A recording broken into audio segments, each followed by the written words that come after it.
Hello friends, എല്ലാവർക്കും simple കുക്കിങ്ങിലോട്ട് സ്വാഗതം. ഇന്ന് ഞാൻ തയ്യാറാക്കാൻ പോകുന്നത് ചോറ് വെച്ചിട്ടുള്ള ഒരു വടയുടെ റെസിപ്പിയാണ്. നല്ല ക്രിസ്പി ആയിട്ടുള്ള ഒരു വടയാണ്. റെസിപ്പിയിലോട്ട് പോകുന്നതിന് മുമ്പ് നമ്മുടെ ചാനൽ ആദ്യമായിട്ട് കാണുന്നവരുണ്ടെങ്കിൽ ഒന്ന് സബ്സ്ക്രൈബ് ചെയ്ത് സപ്പോർട്ട് ചെയ്യണേ.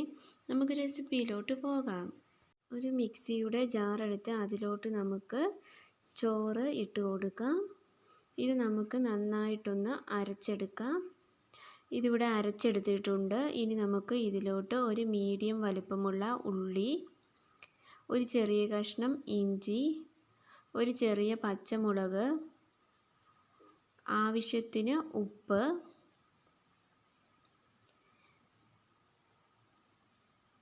എന്നിവ ഇട്ട് കൊടുക്കാം. ഒരു 2 ടേബിൾ സ്പൂൺ മൈദ, ഒരു പിഞ്ച് മഞ്ഞൾപ്പൊടി, ഒരു പിഞ്ച് മുളക് പൊടി എന്നിവ ഇട്ട് കൊടുത്ത് വെള്ളം ഒഴിച്ച് നമുക്കിത് കുഴച്ചെടുക്കാം.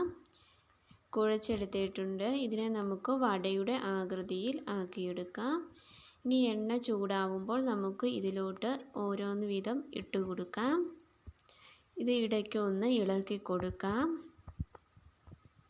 വളരെ എളുപ്പത്തിൽ ഇത് തയ്യാറാക്കാൻ പറ്റും. ഇതിപ്പം വട ഇവിടെ ഏകദേശം റെഡി ആയിട്ടുണ്ട്. ഇതിനെ നമുക്ക് കോരി മാറ്റാം. അന്നിപ്പം നമ്മുടെ ക്രിസ്പി ആയിട്ടുള്ള വട ഇവിടെ റെഡി ആയിട്ടുണ്ട്.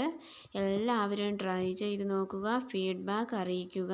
റെസിപ്പി ഇഷ്ടമായാൽ ചാനൽ സബ്സ്ക്രൈബ് ചെയ്യുക, ബെല്ലൈക്കൺ ഇനേബിൾ ചെയ്ത് ഓൾ എന്ന ഓപ്ഷൻ സെലക്ട് ചെയ്യുക. വീണ്ടും നല്ല ഒരു റെസിപ്പിയുമായി കണ്ടുമുട്ടാം. Thanks for watching.